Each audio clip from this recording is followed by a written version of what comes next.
to a cuppa with So Timeless with me, Rowena. It's lovely to see you again, and welcome to anybody who hasn't joined me before. It's really lovely to see you. So before we start, make sure you have your cuppa.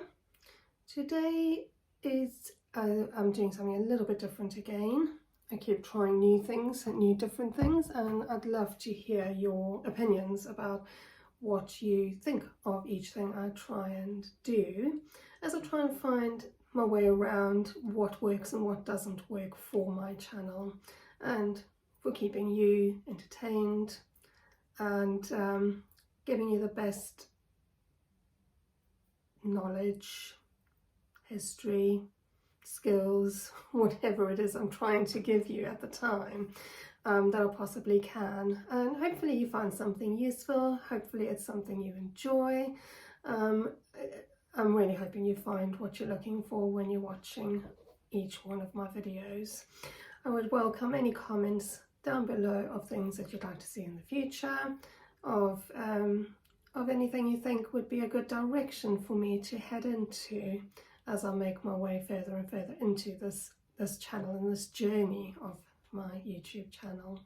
So without further ado, today what I'm looking at is I'm about to start making another vintage blouse, and I've got the cutout pieces here. I really like this fabric. It's very different to the ones I've done before. It's a really pretty floral on a very light sort of beigey brown background. Some really lovely vibrant colours on the floral patterns, and I'm doing a 1950s style blouse, and really looking forward to seeing how it comes out and how it looks with this fabric. I think it's going to work really well and look really good. I'm trying to just remember which type of sleeve I did on this one. I think I did a short sleeve for this particular blouse, and I think I'm correct in saying that. I'm pretty sure it was a short sleeve blouse. So it's similar style to one I've done before, and one that I did a video on before, but it's a different sleeve this time. And one of the main things I was going to do for this video is just go through how do I decide which colour thread I'm going to use for the fabric that I'm sewing on. So in order to do that, I'm going to need to show you the fabric a little bit more up close, because what I tend to do is have a look at the fabric colours, have a think about, do I want the threads in a colour that stands out, that sort of fades into the background so you don't notice it, or in between. And then I choose usually 3 colours. Sometimes it's obvious what colour, it's a plain colour fabric and you just know what colour cotton to use, what colour thread to use. But with a fabric like this, where there's lots of different colours at play, you have a think about, I always have a think about no more than 3 colours maximum, because otherwise it starts becoming impossible to choose between them. So what I decided between was the lighter sort of brown colour, the slightly darker brown, and the white, or it's more a creamy sort of colour. I put white against it and it was more of a cream on the floral. I decided the pink, the orange, the purple and the mustard would all be too bright on this very light coloured background. But let me give you a shot of the fabrics up close with the cottons and show you how I go about making the decision of which of those I would want to then go ahead and use. So here we have the fabric or the pattern pieces all cut out. Just get a piece of fabric with as much of the colours showing as I can, and then I've got my 3 threads, as I said, picked out. I have one concern. This thread colour, I only have this one reel of it at the moment, and it's not a very full reel. I think I'll have enough, because I have a bobbin with some on, so I think I'll have enough to finish the garment, but isn't my one concern using this one. But anyway, what I do is I lay the threads out with a thread pulled out over the fabric, so it's lying flat across the fabric. And I do that with each of the colours next to each other, but not too close together, so you can see the differences, but that you can see the actual colour itself as well there. Now sometimes as soon as I do that, it jumps out at me, oh, I definitely want to use one or the other.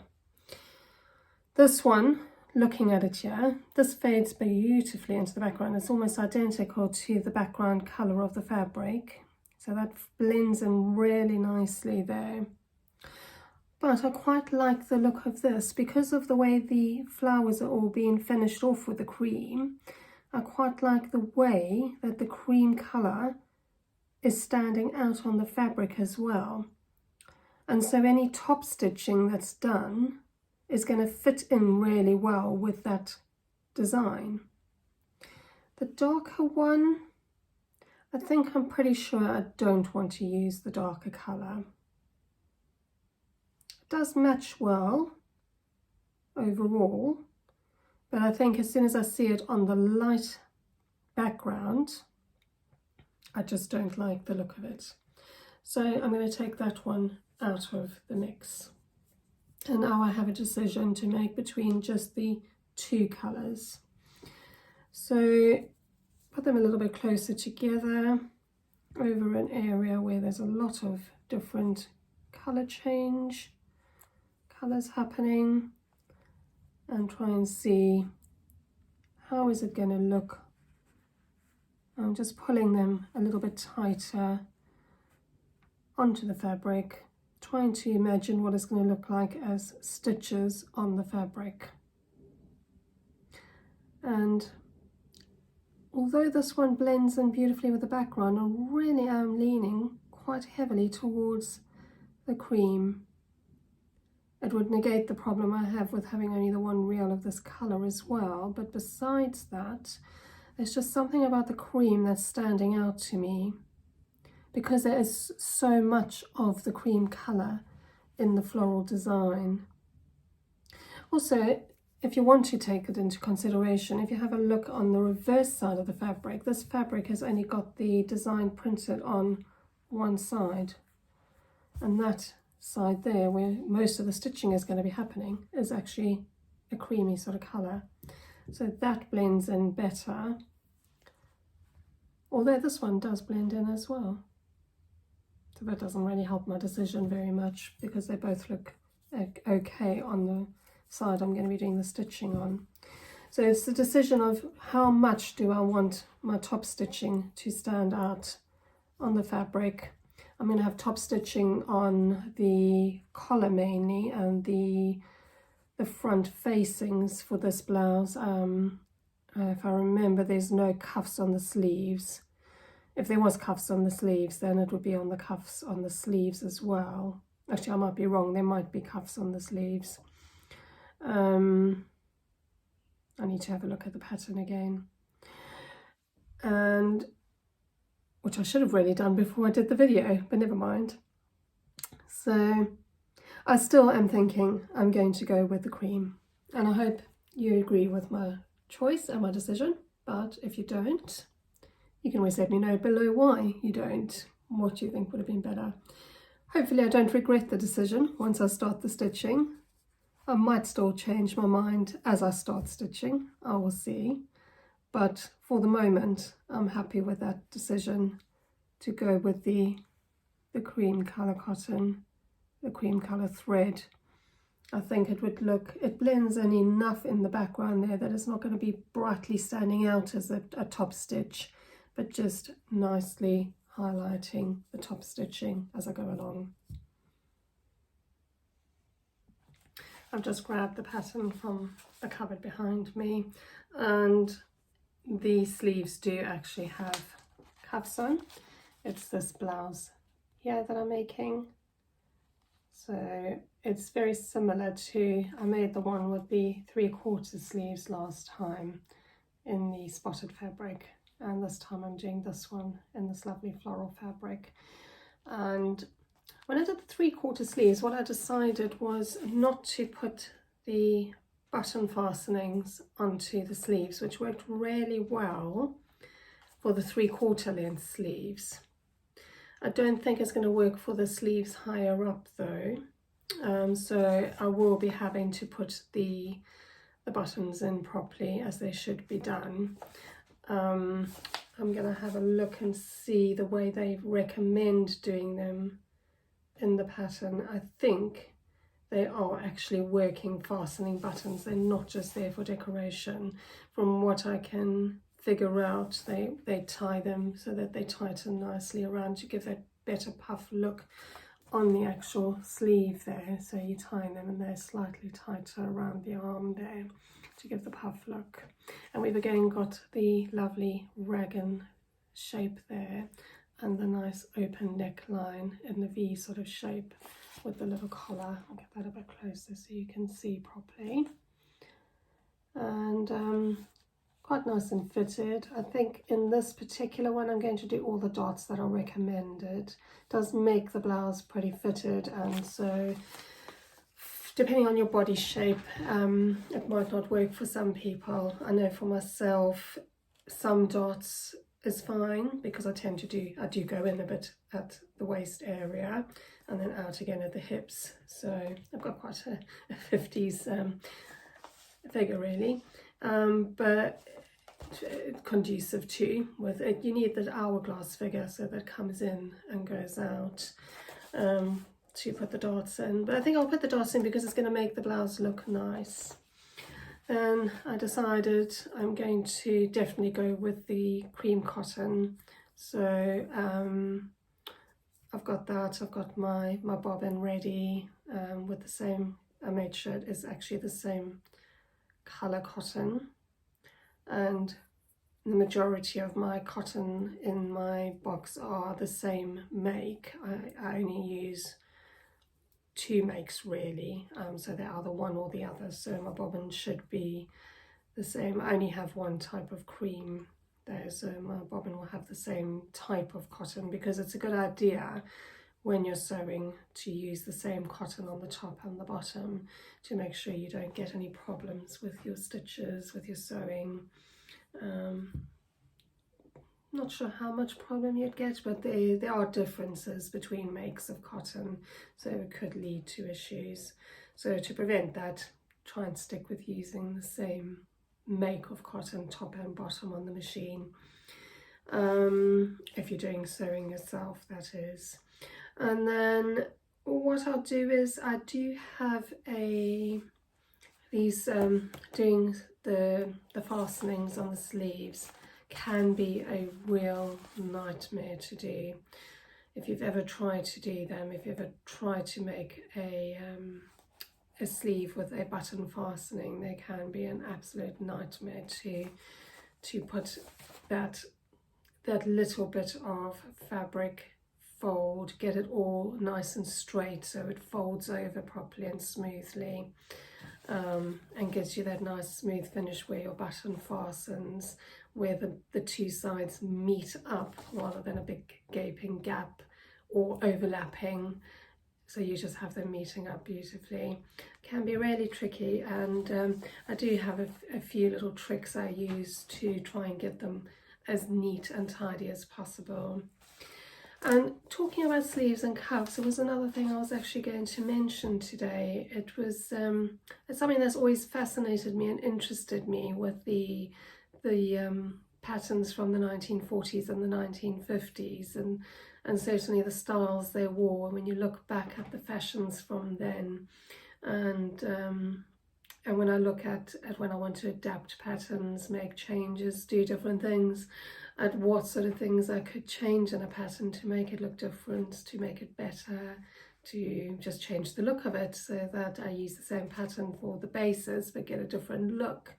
not just changing the fabric but changing the actual design of the blouse in some way, or the dress in some way. And one of the big things is, of course, collars that you can change. You can have no collar, you can have a collar, you can have all different types of collars. Collars were usually quite a statement part of the garment back in the 1940s and 50s, especially the 1950s. They were very big on the little bows, so the little like collar, that stand-up collar, the Chinese type collar that sits around your neck and then with a bow on it. I like that one there really. And then you have your big collars that are sort of triangular, not really triangular, but squared off, so with sharp points. And you have them from every size. They do favour sort of larger size collars a lot of the times. What I liked about this blouse, I'm not a fave. I don't really like massive big collars myself, but I know they do work for some garments. I do like the size of the collar on this particular pattern. It's quite nicely sized for closed and for open, and I think that's what I did differently on this pattern here as well. When I did the 3/4 sleeve one, I did the open neck with the 3/4 sleeves. I didn't do the closed, and I'm doing the open neck again because I like the look of that. But I might, on the next one, I might look at doing the closed one. But one of the other things that's interesting is the different types of sleeves. There are just so many different types of sleeves that are available. It's absolutely incredible. You can't believe that there can be so many varieties, so many different ways that a sleeve can hang, that can be cut, can be fitted. Obviously you can have short sleeve, 3/4 sleeve, long sleeve, and even short sleeve. You can have different lengths of short sleeve. You can have no sleeve. You can have the cuff at the end. You can have no cuff at the end, just hemmed, like my red spotted blouse. That's just a hemmed finish. And there's just a myriad of examples, and I've come across a few times now on Pinterest. There's a few really very good posts with there's one in particular I really like, showing all the different types of sleeves from the 1940s and all the different types of sleeves from the 1950s, and I find it really interesting to look at and to examine them, and just think about where they would be useful, where they could be used, where they'd look really good.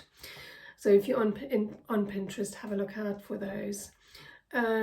And that you can actually buy a vintage style pattern. I can't remember who makes it. I'm not going to lie, because I really can't remember who makes it, which pattern company, but it is just all sleeves. The whole pattern packet is just of sleeves that you can fit into various tops and dresses, so that you can have various types of sleeves. I do have some experience with playing around with sleeves, with changing sleeves myself, and something I quite enjoy doing sometimes. Sometimes I like the look of it just as it is, but sometimes when you want to change things up a bit, it's quite handy to know how you can change it, what shaping is absolutely necessary, what will look good, what works with different types of fabrics, that kind of thing. And of course you need to be careful with whichever base, if you're changing sleeves, be careful of whatever base blouse or dress you're using, what the armhole is like. For example, on this one being the raglan, you wouldn't be able to fit in, for example, a sleeve like this one, which is a off shoulder straight sleeve. That just wouldn't work with this type of armhole. So there's a lot of things to consider, but it's a very interesting topic, and I'll see if I can find a picture of different types of sleeves to post at the end of this video, just as a final shot, just to make it a bit more interesting in case you can't find the Pinterest post I'm talking about. Perhaps I'll be able to put a picture of that pattern, maybe. But I'll find one that I'm allowed to use and pop it onto the end of the video, just to give you an idea of some of the myriad different types of sleeves. I also have a coat which I still want to make a vintage coat, and I have to decide which type of sleeve I want to put in it. The pattern comes with about 4 or 5 different types of sleeves to choose. It comes with you have to choose everything for the coat to put it together. You put the coat together yourself basically and decide what you want it to look like at the end.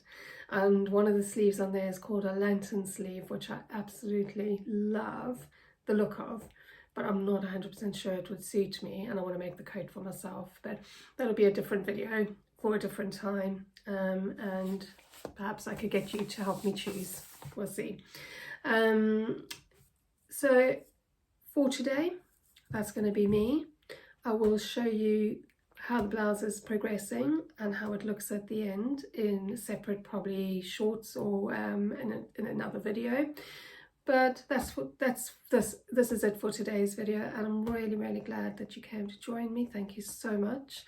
Please subscribe if you'd like to see more of my videos, and please drop a line in the comments below if there's anything that you'd like me to do in the future, if there's anything you particularly like me to talk about, like to see. I'm planning to do my first how-to video. I did try and do it the other day, but it was all going wrong and I deserted it. But it was never my intention to do videos on how to do this, because there's so many of them out there. But this particular one, it's the one about putting the invisible zip in, and my little tips and tricks are so handy to know that I've decided I'll try to do a video. But if there's anything in particular I've mentioned in previous videos, or not mentioned but you've thought of, that you think, well, she's a sewist, she sews vintage clothes, that would be something interesting to see or know or hear about, please drop me a comment and let me know. I'd love to hear from you. Drop me an email if you like as well. I've got the emails there. And other than that, enjoy the rest of your day, and it's been absolutely lovely seeing you. Thank you. Bye bye.